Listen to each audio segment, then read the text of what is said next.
Hello அனைவருக்கும் வணக்கம். நான் கனிமொழி அருண்குமார். போன வீடியோவில் வந்து ஹோம் ஸ்கூலிங்க்கு நான் என்னென்ன புக்ஸ்லாம் வாங்கியிருந்தேன்றதை பற்றி உங்களுக்கு போட்டிருந்தேங்க. இந்த வீடியோவில் குழந்தைங்களுக்கு ரைட்டிங் ஸ்கில் நம்ம எப்படி டெவலப் பண்ணுறதுன்ற பற்றி தான் நான் பேச போகிறேன். இது என்ன பெரிய விஷயமா? நம்ம நார்மலாக குழந்தைங்களுக்கு எழுத கற்றுக் கொடுத்தோம்னாலே போதாது. அது நம்ம ஏதாவது எழுதி கொடுத்தா அது மேலே அவங்க எழுதினாலே அவங்களுக்கு வந்து ரைட்டிங் ஸ்கில் வந்து டெவலப் ஆக போகுது. இதெல்லாம் பெரிய விஷயம் அப்படின்னு நம்ம யோசிக்கலாம். யோசிச்சு பாருங்க, நம்ம குழந்தைங்களுக்கு நம்ம நார்மலாக அந்த மாதிரி எழுத கற்றுக் கொடுக்கும் பொழுது அவங்க என்ன பண்ணுவாங்க, 2 லைன் எழுதுவாங்க, 3வது லைனுக்கு வந்து கை வலிக்குதுன்னுவாங்க. 2 லைன் தானே எழுதுனா 2 லைன் எழுதுறதுக்கு உனக்கு கை வலிக்குமா அப்படின்னு நம்ம வந்து கேட்போம். ஸோ உண்மையாவே அவங்களுக்கு கை வலிக்குங்க. பிசியோதெரபிஸ்டோ இல்லைன்னா ஒரு டீச்சராக இருந்து நீங்க பார்த்தீங்கன்னா உங்களுக்கு தெரியும், அவங்களுக்கு வந்து ஃபைன் மோட்டார் ஸ்கில்ஸ் டெவலப் ஆகலைன்னா அவங்களுக்கு கை வலிக்க ஆரம்பிக்கும். அது என்ன ஃபைன் மோட்டார் ஸ்கில்ஸ்? இந்த சின்ன சின்ன தசைகள்லாம் இருக்கு பாருங்க நம்ம கையில.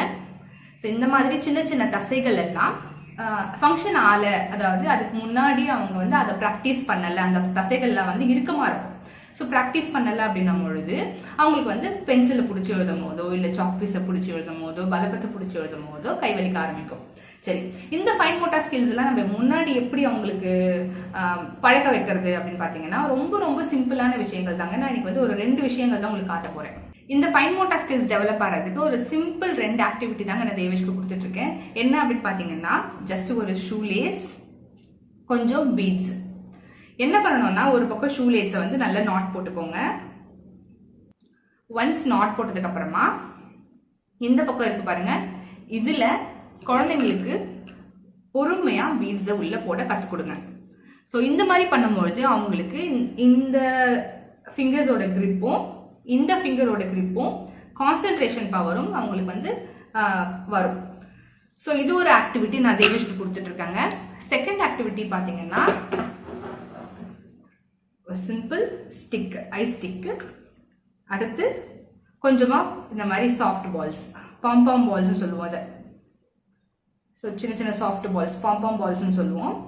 இந்த பால்ஸ் இது வந்து நான் என்ன பண்ண போறேன்னா, அவங்களுக்கு இந்த மாதிரி ஏதாவது துணி காய வைக்கிற கிளிப் இருக்கும் பாருங்க, அந்த மாதிரி கிளிப்ல பிடிச்சி எடுத்து இன்னொரு பாக்ஸ்ல போடுற மாதிரியான ஒரு ஆக்டிவிட்டி. சரி, இந்த ஆக்டிவிட்டி வந்து அவங்களுக்கு சம்டைம்ஸ் இந்த கிளிப் வந்து ரொம்ப ஸ்ட்ராங்கா இருக்கும், அவங்களுக்கு வந்து ப்ரெஸ் பண்ண கூட முடியாது, அந்த அளவுக்கு ஸ்ட்ராங்கா இருக்கும். ரொம்ப குட்டியா இருக்காங்க குழந்தைங்க அப்படின்னா அவங்களுக்கு இது வந்து செட் ஆகாது. ஸோ அதை வச்சுக்கலாம். சரி, அப்போ இந்த பாம்பம்ஸ் வச்சு என்ன பண்ணலாம் அப்படின்னு பார்த்தீங்கன்னா, இந்த மாதிரி 2 ஐஸ் ஸ்டிக் எடுத்துக்கோங்க. ஐஸ் குச்சியில பொறுமையா எடுத்து நம்ம 2 கையும் அந்த பாம் வந்து கண்ட்ரோல் பண்ணணும், எடுத்து இன்னொரு பாஸ்கெட்ல போடுற மாதிரியான ஒரு ஆக்டிவிட்டி. இப்போ இந்த மாதிரியான ஆக்டிவிட்டிஸ்ல முடிஞ்சதுக்கு அப்புறமா நம்ம என்ன பண்ணணும்னா, குழந்தைங்களுக்கு ஒரு கிரையான்ஸோ இல்லை கலர் பென்சில்ஸோ ஸ்கெட்சோ ஏதோ ஒன்று கொடுத்து அவங்களுக்கு வெறும் பேப்பர் கொடுத்துட்டோம். வெறும் பேப்பர் கொடுக்கும்பொழுது அவங்களுக்கு என்னென்னலாம் தோணுதோ அதெல்லாம் ட்ரா பண்ண ஆரம்பிப்பாங்க.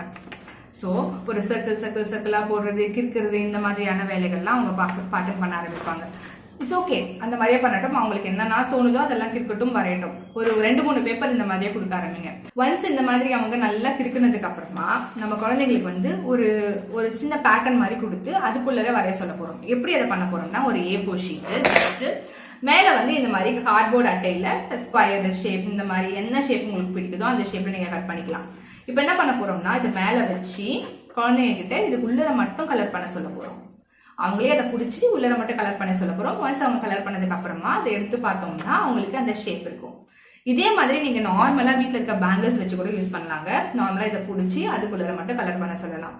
இந்த மாதிரி பண்ணும்பொழுது குழந்தைங்களுக்கு வந்து அவங்களுக்கு அந்த ஷேப்ஸ்குள்ளர பண்ணோம்னா, அதாவது அந்த கோட்டுக்குள்ளர பண்ணோம்னா நமக்கு வந்து ஒரு பேட்டர்ன் அழகா வரும், ஒரு டிராயிங் அழகா வரும் அப்படின்னு அவங்க மைண்ட் செட்ல வர ஆரம்பிக்கும். நம்ம நார்மலாவே ஒரு ஸ்கொயரோ இல்லை ரெக்டாங்கிளோ இல்லை சர்க்கிளோ போட்டு கொடுத்துட்டு அதுக்குள்ளர வரை அப்படின்னு சொன்னோம்னா அவங்களுக்கு கண்டிப்பா அந்த ஒரு கண்ட்ரோல் வராது. கண்டிப்பா அதை தாண்டி தான் போய் வரைவாங்க. ஏன்னா ஸ்டார்டிங்ல அப்படிதான் இருக்கும்.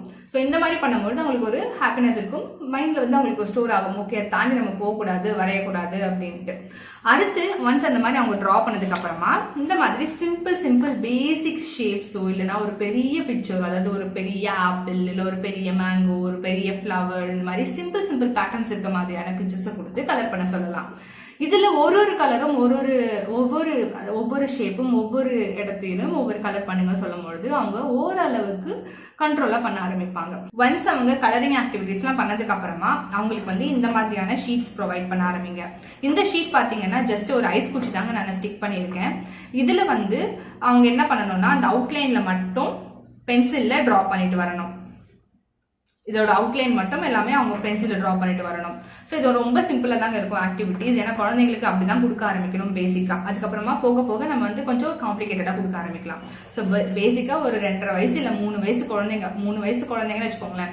3 வயசு குழந்தைங்களுக்கு நம்ம ரைட்டிங் ப்ராக்டிஸ் கொடுக்குறோம் நம்ம வந்து இப்படி தான் ஆரம்பிக்கிறோம். சரி, அடுத்து நம்ம என்ன பண்ணுறோம்னா அடுத்த ஸ்டேஜ் இந்த ஐஸ் குச்சில வந்து ஒரே பேட்டர்னா இருக்கு பாருங்க. இப்போ அடுத்த ஸ்டேஜுக்கு போகலாம். அடுத்த ஸ்டேஜ்ல என்ன பண்ணணும்னா இந்த மாதிரி ஆக்டிவிட்டிஸ் கொடுக்க ஆரம்பிக்கலாம். ஸோ இதில் பார்த்தீங்கன்னா ஷேப்ஸ் எல்லாம் போட்டிருப்பேன். இந்த ஷேப்ஸ்ல வந்து அவங்க அதோட அவுட்லைன்ல மட்டும் அவங்க ட்ரா பண்ணிட்டு வரணும். ஸோ இப்போ வந்து ஃபார் எக்ஸாம்பிள் இந்த ரெக்டாங்கிள் இருக்குன்னா ரெக்டாங்கிளோட அவுட்லைன் மட்டும் அவங்க ட்ரா பண்ணிட்டு வரணும். ஸோ இப்படி அவங்க பண்ணும்பொழுது அவங்களுக்கு வந்து அந்த கிரிப் இருக்கும். அவங்க என்ன ட்ரா பண்றாங்கன்றதும் வரும், ஈஸியாகவும் அவங்களுக்கு இருக்கும்.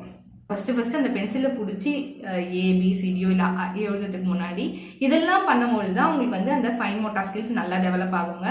அப்போதான் அவங்க ஏபிசிடி எழுதும் பொழுதோ இல்லை எழுதும் பொழுதோ கை வலிக்காமல் எழுத ஆரம்பிப்பாங்க, கொஞ்சம் இன்ட்ரெஸ்டடாக எழுத ஆரம்பிப்பாங்க.